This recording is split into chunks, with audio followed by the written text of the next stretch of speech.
How to use the Fidelity application to track investment, or the website how you can simply use this all software to use or to track your investment.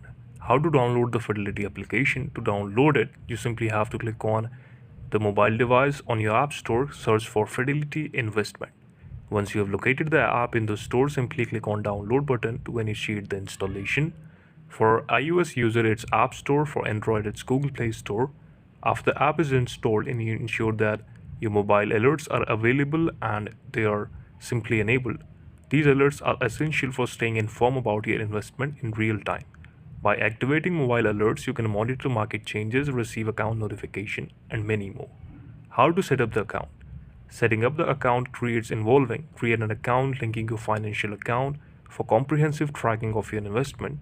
To get started with the Fidelity, simply download it from, and then this will require you to input your personal information and create login credentials for security purposes.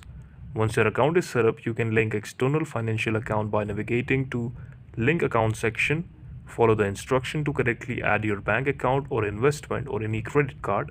Now the Fidelity app also offers a document storage feature, allowing you to securely upload and store your important financial documents such as tax form, receipt, and statement directly in the application. So this is how you can exactly do it. Thank you so much for watching the video. Please subscribe to the channel.